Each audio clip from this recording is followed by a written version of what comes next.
स्वामी जी नमस्ते। नमस्ते जी। अपने जो 5 क्लेश हैं वो समाधि के बाद ही खत्म होंगे कि पहले भी हो सकते हैं? समाधि से पहले 5 क्लेश खत्म नहीं होंगे। कमजोर हो जाएंगे, दब जाएंगे, सो जाएंगे, मरेंगे नहीं। मरेंगे समाधि के बाद, क्योंकि समाधि में और अगली समाधि ईश्वर वाली असंप्रज्ञात समाधि में ईश्वर से हमको बहुत सारा ज्ञान मिलेगा, ताकत मिलेगी, बल मिलेगा। उस बल से, उस ताकत से वो 5 क्लेश मरेंगे। तो उन क्लेशों को मारने वाला हथियार तो समाधि में ही मिलेगा। पहले तो उतना आएगा ही नहीं हाथ में, तो वो हथियार वहीं मिलेगा, उसी से जाके वो मरेंगे। संप्रज्ञात समाधि में ही मरेंगे मतलब? असंप्रज्ञात रहेंगे, संप्रज्ञात में तो रहेंगे। हाँ, वो दबे रहेंगे, परिश्रम नहीं करेंगे। जैसे कोई आदमी सांप पकड़ के टोकरी में बंद कर देता है, टोकरी में बंद है सांप, नुकसान कुछ नहीं करेंगे, लेकिन अभी मरे नहीं है, टोकरी का ढक्कन खोलते ही हमला करेंगे। तो वो क्लेश जो है वो सांप के चुपचाप टोकरी में बंद पड़े रहेंगे। अगर आपने लापरवाही की, ढक्कन खोल दिया, तो फिर आप पे हमला करेंगे। ऐसा जी। और कोई प्रश्न? हाँ दीजिए। चल रहा है नहीं? नमस्ते सर। नमस्ते। के लाभ और हम ध्यान के करते समय ईश्वर सच्चिदानंद स्वरूप है, निराकार है, तो ऐसा बोलते बोलते ही रहना चाहिए या कभी मौन से भी करना चाहिए? बोल कर भी कर सकते हैं, मौन भी कर सकते हैं। जो नए योगाभ्यासी हैं, जिनका मन चंचल है, जल्दी से कंट्रोल में नहीं आता, तो उनके लिए बोल बोल कर करना अच्छा है। क्योंकि बोलने से क्या है, ध्वनि पैदा होगी, साउंड होगी, तो उस साउंड में मन टिक जाएगा, तो इधर उधर मन नहीं भागेगा, थोड़ा नियंत्रण में रहेगा। तो 2 साल 4 साल 5 साल बोल बोल के करें, 2-4-5 साल बोल बोल के मन थोड़ा कंट्रोल में आ जाएगा, फिर थोड़ी अच्छी स्थिति हो जाएगी, तो आप मौन भी कर सकते हैं, आगे चलकर मौन भी कर सकते हैं। हाँ, लाभ तो वो लिखे पुस्तक में, उसको रोज दोहराइए। फ्री टाइम में ध्यान के लाभ को दोहराइए। जो क्रियात्मक योगाभ्यास पुस्तक है उसमें ध्यान से लाभ बता रखे हैं, योगाभ्यास से लाभ, वो शुरू में लिस्ट बना रखी है, उसको आप रोज पढ़िए, तो धीरे धीरे आपकी ध्यान के प्रति, ईश्वर के प्रति रुचि बढ़ेगी। जी जी नमस्ते। बोलिए बोलिए। समाधि की केवल्य अवस्था क्या है? कैवल्य अवस्था कहते हैं मोक्ष अवस्था को। जब आत्मा शरीर छूट जाएगा और अगला जन्म नहीं होगा, ये शरीर छूट जाएगा, अगला जन्म नहीं होगा, तो उसका नाम है मोक्ष। उसको कैवल्य बोलते हैं। कैवल्य शब्द केवलस्य भावः कैवल्यम। केवल माने अकेला, अलग। जैसे अंग्रेजी में आप कहते हैं ओनली वन, ओनली, जो ओनली है ना वो है केवल। तो आत्मा शरीर से अलग हो गया, मन बुद्धि इंद्रियां तन्मात्राएं पंचमहाभूत सबसे छूट गया, अकेला हो गया, उसका नाम है केवल। तो वो जो केवल वाली स्थिति है, अकेला होने की स्थिति, इन सब शरीरों से छूटने की स्थिति, उसको कैवल्य कहते हैं, और वो मोक्ष, ये है मोक्ष। हाँ जी। और कोई किसी के मन में कोई शंका हो योग दर्शन की या अध्यात्म के, और भी कोई आपके मन में कोई प्रश्न हो तो अभी हम, ठीक है। भवानी शंकर, कोई शंकर? हाँ दीजिए माइक।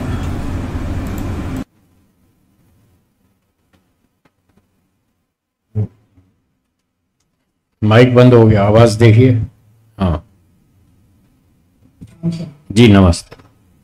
जो अभी आपने बताया कि वो मोक्ष की अवस्था में जीवात्मा जाता है, तो आप बताते हैं कि उसमें वो 31 नील वर्षों तक आनंद में रहता है जी।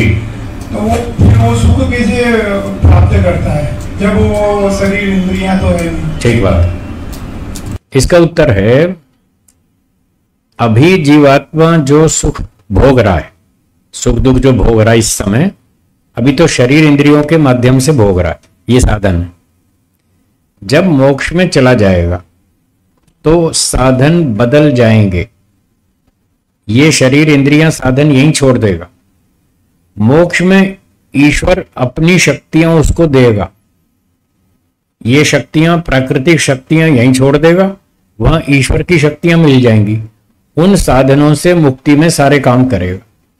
घूमना फिरना, चलना फिरना, बातें करना, गप्पे मारना, दुनिया की सैर करना और मिठाई का सुख नहीं लेना, मिठाई की जानकारी कर लेना, ब्रह्मांड में सब सैर सपाटा करना, घूमना फिरना, वस्तुओं की जानकारी करना, ईश्वर का आनंद भोगना, ये सब ईश्वर की शक्ति से मोक्ष में कर लेगा।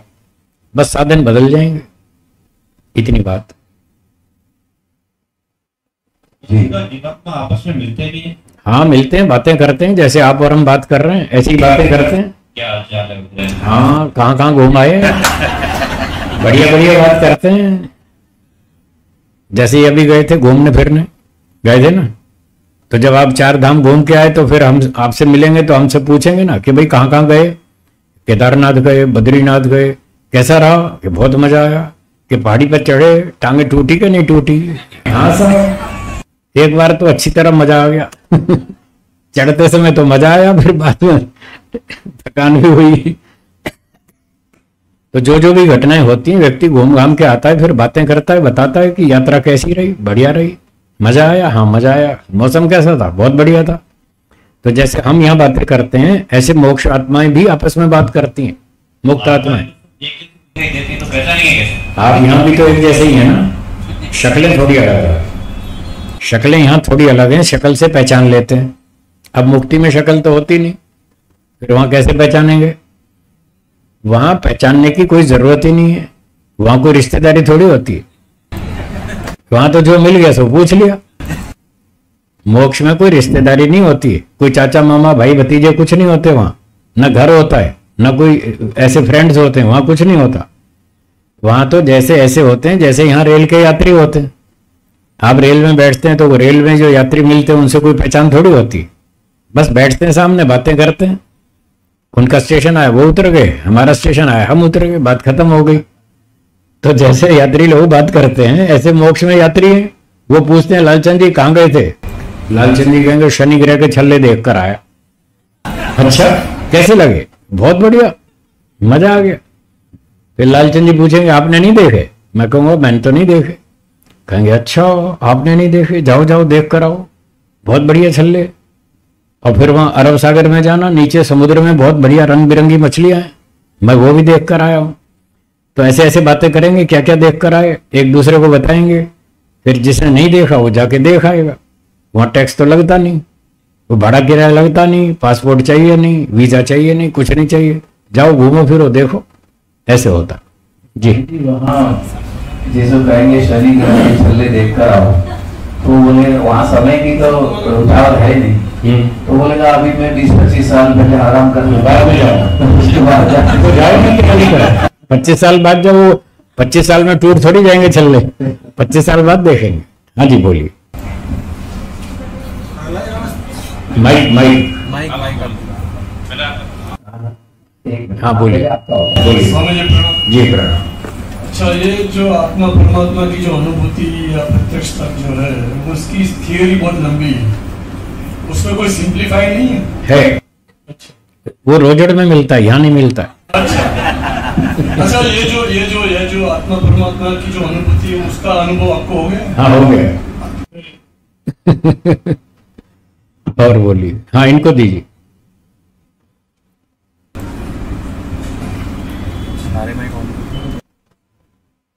नमस्ते जी साहब। नमस्ते। लेकिन प्रलय अवस्था में वो क्या देखेगा? प्रलय में क्या देखेगा?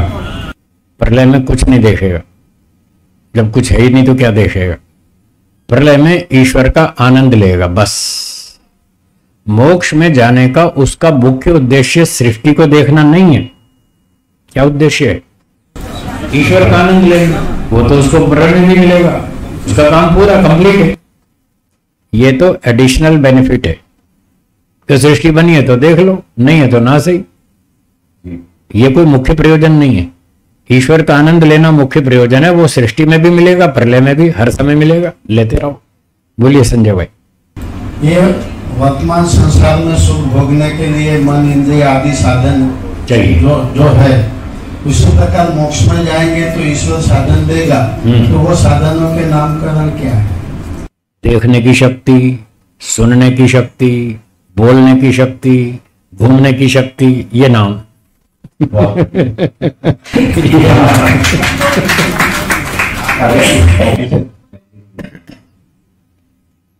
पीछे जो आपस में बात नहीं करेंगे, आगे भी रहो, थोड़ा सा आगे।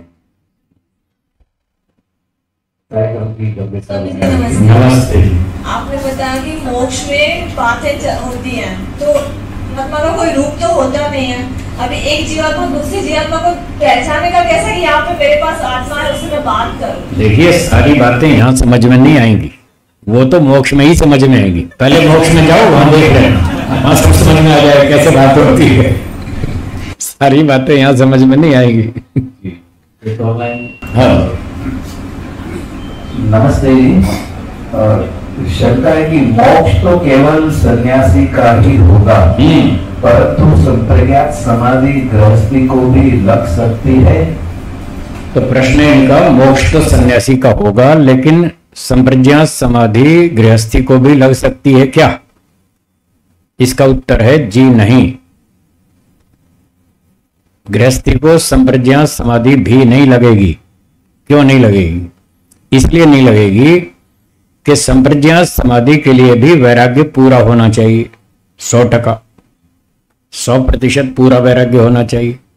अगर गृहस्थी को 50% भी वैराग्य हो गया तो घर छोड़ के भाग जाएगा, वो घर में टिकेगा ही नहीं। तो फिर 100 तक पहुंचेगा ही नहीं, तो कैसे घर में समाधि लगेगी? मेरी बात समझ में आई? हाँ, तो 50, 40, 50, 60% वैराग्य होते ही फिर व्यक्ति घर में नहीं टिकता, वो निकल लेता। इसलिए घर में रह के समाधि नहीं होगी जी। और कोई प्रश्न? हाँ जी। ब्रह्मचर्य के बाद गृहस्थ, गृहस्थ के बाद वानप्रस्थ, उसके बाद संन्यास के बाद में तो संभव है क्या मोक्ष? हाँ, संन्यास के बाद संभव है, संन्यास के बाद ही संभव है ब्रह्मचर्य के बाद डायरेक्ट संन्यास ले लो तभी संभव है ना। ऐसा कोई जरूरी नहीं है। ब्रह्मचर्य के बाद डायरेक्ट संन्यास लेवे और समाधि होवे और 5 क्लेश दग्ध बीज होवे तो मोक्ष होगा। अगर ब्रह्मचर्य से डायरेक्ट सन्यासी होकर भी 5 क्लेश दग्ध बीज नहीं हुए तो भी मोक्ष नहीं होगा, फिर अगला जन्म लेना पड़ेगा। तो दग्ध बीज होना, क्लेश दग्ध बीज होना शर्त है। चाहे वो गृहस्थादि 4 आश्रम से जाके इस प्रोसेस से जावे, चाहे डायरेक्ट जावे, कैसे भी जावे, दोनों का मोक्ष हो सकता है। शर्त दोनों के लिए सेम, 5 क्लेश दग्ध बीज होने चाहिए, इसके बिना किसी का मोक्ष नहीं होगा। ठीक ठीक है। और कोई? हाँ, वो दिल्ली को बहन आगे वैशाली बहन को दी। हाँ माता जी बोलिए, आप बोलिए बोलिए। नमस्ते। नमस्ते नमस्ते। हम भोजन तो करते हैं और स्वाद भी लेते हैं, तो आत्मा तक पहुंचता है क्या? आत्मा का भोजन क्या है और हम शरीर का भोजन तो हम समझ में आते हैं। ठीक है, तो आपका प्रश्न है आत्मा का भोजन क्या है, यही है ना? आत्मा का भोजन 2 है। एक है ज्ञान, इस समय आप ज्ञान प्राप्त कर रहे हैं, हाँ या ना? ये आत्मा का भोजन है। इस ज्ञान को शरीर नहीं जानता, उसको कुछ नहीं मालूम, वो तो जड़ है। तो जड़ वस्तु ज्ञान को नहीं जानती समझती, तो ज्ञान जड़ का भोजन नहीं है, शरीर का भोजन है। दाल रोटी सब्जी खीर पूरी, ये तो शरीर का भोजन है, ये शरीर में चला जाएगा, इससे शरीर पुष्ट हो जाएगा, पर आत्मा में नहीं घुसेगा। ये दाल रोटी सब्जी मिठाई आत्मा में 1 मिलीग्राम माइक्रो मिलीग्राम भी आत्मा में नहीं जाएगी, ये उसका भोजन नहीं है। आत्मा का भोजन है ज्ञान, जो हम इस समय पढ़ सीख रहे हैं। और दूसरा आत्मा का भोजन है आनंद। ये 2 आत्मा के भोजन, ज्ञान को भी आत्मा अनुभव करता है, आनंद को भी वही अनुभव करता है, ये आत्मा का भोजन। स्वाद की जो जानकारी होती है वो जानकारी आत्मा को होती है, ये ठीक है, पर वो मटेरियल, जो मिठाई आदि मटेरियल है, वो तो शरीर में चला जाएगा। आत्मा को उसके स्वाद का ज्ञान होगा, सुख की अनुभूति होगी, ये आत्मा को होगी। ये ठीक ठीक।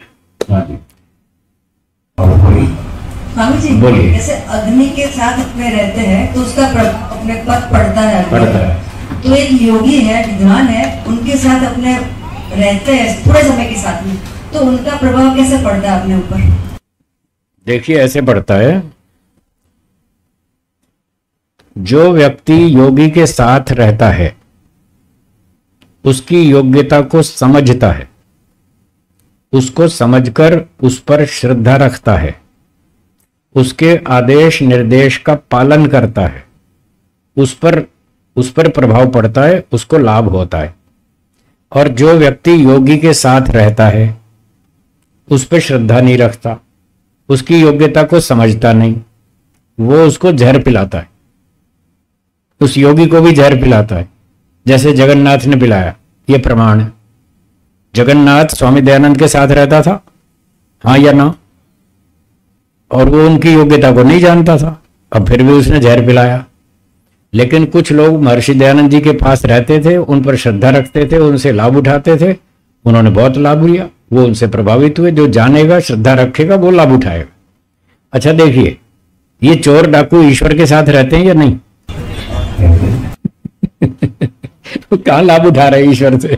कोई लाभ नहीं उठा रहे, ईश्वर के साथ रहते। योगी तो छोड़ो, ईश्वर सर्वज्ञ सर्वशक्तिमान है, उसके साथ रहते 24 घंटे, फिर भी लाभ नहीं उठा रहे, क्योंकि रुचि नहीं है, श्रद्धा नहीं है। और जिनकी श्रद्धा है वो लाभ उठा रहे। ठीक। ये प्रश्न इसलिए मैंने पूछा कि जब जब आप आते हो तो संसार को भूल जाते हैं और अच्छी अनुभूति होती है, नींद भी अच्छी आती है, मन की स्थिति भी अच्छी रहती है, इसलिए मैंने सवाल पूछा। ये अनुभूति हमें होती है आप आते हो तब चिंता टेंशन कम हो जाती है, तो अच्छी बात है, बहुत बढ़िया, लाभ उठाओ। बहुत अच्छा। अगर आप शंका अगर किसी की ना हो तो कार्यक्रम को किसी की शंका है? ईश्वर अनादि क्यों है, मुझे बताइए। फिर बता देता हूं। मेरा काउंटर क्वेश्चन है, इस प्रश्न के उत्तर में मेरा एक और प्रति प्रश्न है, उसका उत्तर बताइए। अग्नि गर्म क्यों है? ईश्वर का भी स्वभाव है, यही उत्तर है। अग्नि गर्म क्यों है? उसका स्वभाव है। ईश्वर अनादि क्यों है? उसका स्वभाव है। सेम उत्तर, वही उत्तर है, इस बात का भी वही उत्तर है, उसका स्वभाव है। और ये अंतिम उत्तर है, इसके आगे प्रश्न करने की सीमा खत्म है। अब आपको ईश्वर का स्वभाव ऐसा क्यों है, तो ये प्रश्न ठीक नहीं है। बस है सो है, स्वभाव का मतलब जो है सो है, उसको चुपचाप समझना है और स्वीकार करना। तो ईश्वर का स्वभाव है, वो अनादि है। जीव और प्रकृति तीनों का स्वभाव है, तीनों स्वभाव से अनादि है। ठीक है, तो अब विराम की ओर चलें। 1 बजे कार्यक्रम पूरा कर देना है। ठीक है, 6 मिनट बचे हैं, करो पूरा, जरूर करना है। भोजनालय में से सूचना है, ये 5-7 मिनट देर है क्या? वहाँ से, हाँ देर है तो कोई बात जी, फिर तो लंबा करेंगे। 2-3, हाँ ठीक।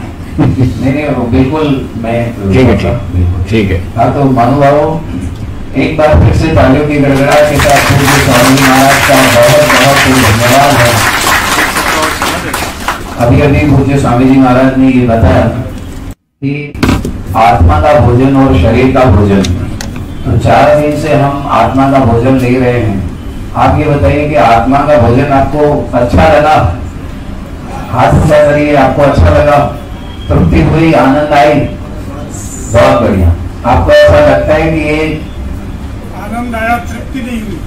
आनंद आया, तृप्ति नहीं हुई अभी और चाहिए। कुछ तो हुई।